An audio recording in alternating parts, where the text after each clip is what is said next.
happy, David? Very. Okay, Mareeba, you can take the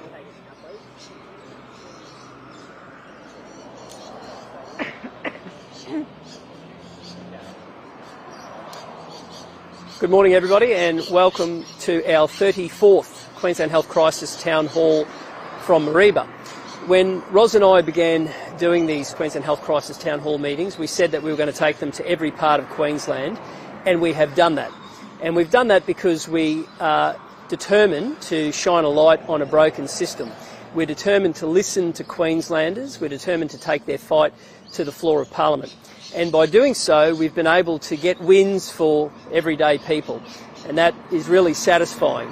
What is equally important is the ability to shine a light on a system that needs to be heard, a system that needs to be fixed. And as we've done these, we've listened to people about their solutions. We've listened to frontline health staff, we've listened to patients, and we will continue to put forward the solutions to heal the Queensland health crisis.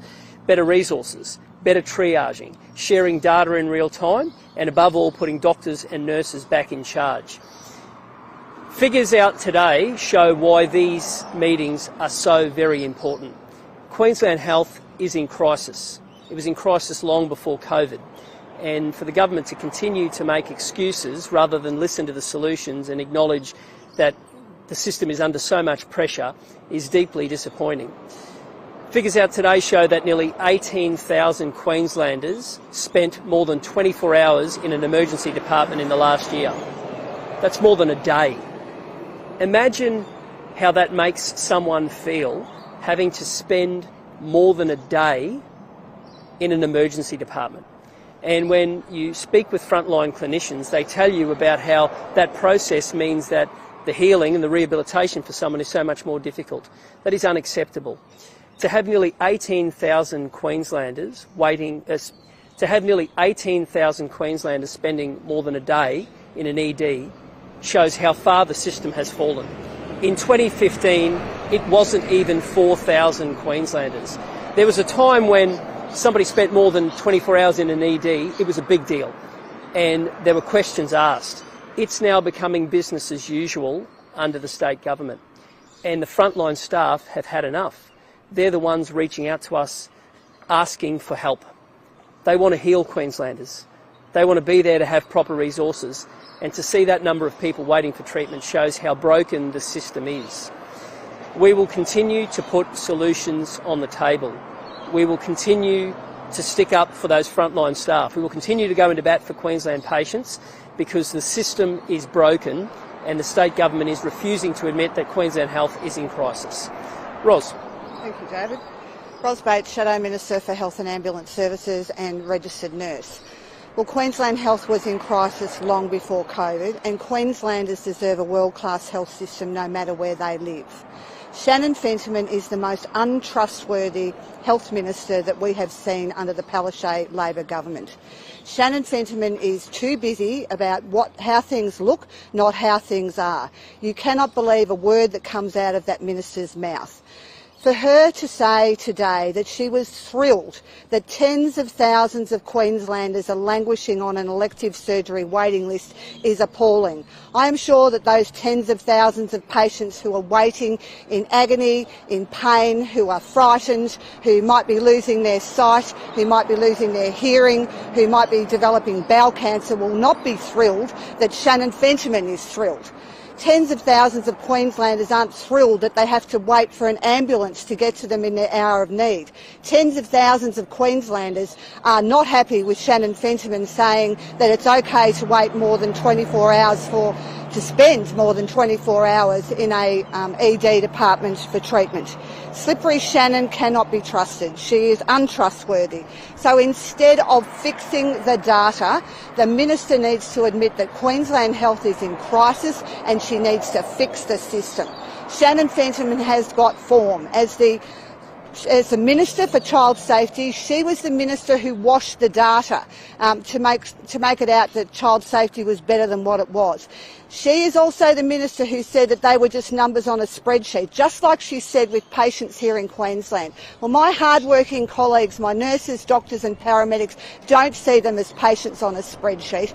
They know that those patients are needed by our staff in their hour of need. The buck stops with Shannon Fentiman. She is the worst minister that we've had. We have had 3 health ministers so far, 9 years of government, and it's just not good enough. David. Thanks, Roz. Rachel, can you hear that? Or there's a bit of traffic noise, our apologies. Thank you. Okay, we've got you now, Rachel, if you want to ask your question. Yeah, perfect, thank you.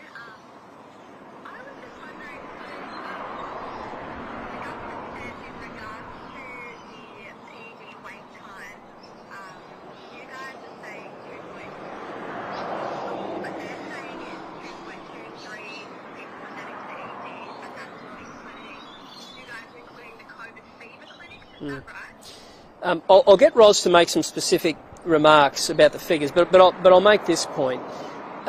The only people who won't admit that Queensland Health is in crisis are the decision makers who have the ability to change. The frontline staff tell us it's like a war zone. We've got nearly 18,000 Queenslanders spending more than a day in ED, waiting times blowing out, and ambulance ramping at 45%, which is the worst in the country. For the government to try to justify that health isn't in crisis and continuing to deteriorate, well, that's ashes in the mouths for those doctors and nurses who are clinging on to a broken system by their fingertips. It hurts patients when they hear that the minister is thrilled with data that is showing the system continuing to slide. Imagine how that feels for Queenslanders. And there is a better way. And we keep putting forward the solutions, and we keep coming to events like this because we want Queenslanders to know that their opinion matters and that we will listen to them and that there will be an end to the chaos and crisis that they're living through at the moment. Ros, did you want to make some specific questions? Sure. This is just another classic example of Shannon Fentiman and her trickery. We have seen it before.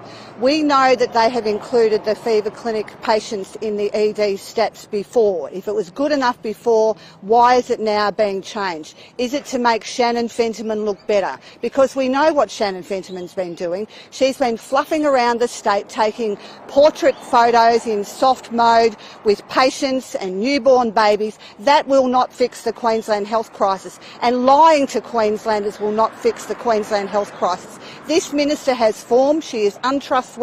She is trying to trick Queenslanders into believing that in a matter of a few short months, Shannon Fentiman has ridden in and saved the day.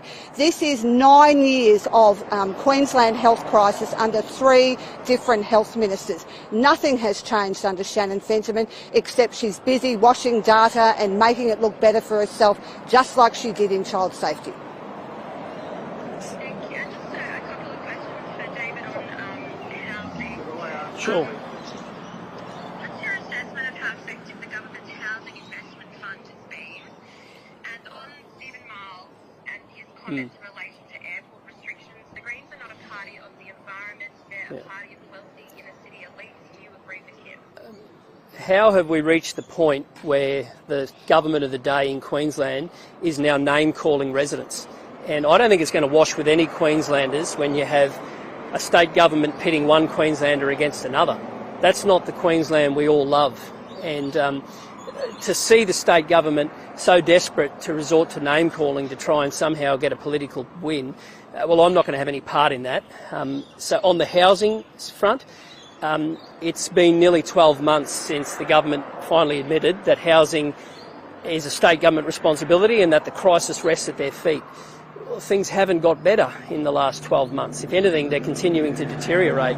We've got over 40,000 Queenslanders on the social housing waiting list. We've got more people than ever spending a greater portion of their wage just to keep a roof over their head than ever before. And the last thing that Queenslanders want to see is the government refusing to admit it's in crisis situation and refusing to put forward and listen to the solutions that are desperately needed. In the end, we need to find a way to deliver more supply. And our solution is infrastructure partnerships with local government. Let's unleash the community housing sector and let's set KPIs that have timelines hard attached on social housing to ensure that every Queenslander has a roof over their head. And just lastly on the Deputy Premier's comments again, so how would you then describe the Greens? His comments were effectively criticising one group of Queenslanders and trying to pit Queenslanders who live in one location over Queenslanders who live in another. And I'll never sign up to that. I find that behaviour to be, quite frankly, immature. And Queensland is far better when we're united and we're focused and we take on issues based on the challenges that people face regardless where they live. When it resorts to name-calling to try and get a political win, I just don't think that Queenslanders will cop that no matter where they live. And just one last one for Ros, if that's okay. Thanks. So you said that the government hasn't included the feeder clinics, but would that not be because there are no feeder clinics anymore? They've closed, so that would be included now?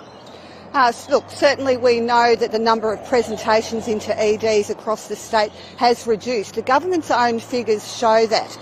This is a classic example of Shannon Fentiman picking and choosing the numbers to make her look better. We have seen that today with the number of elective surgeries that have ballooned under the Labor government. You cannot trust Shannon Fentiman. She washes data, she changes it to suit herself.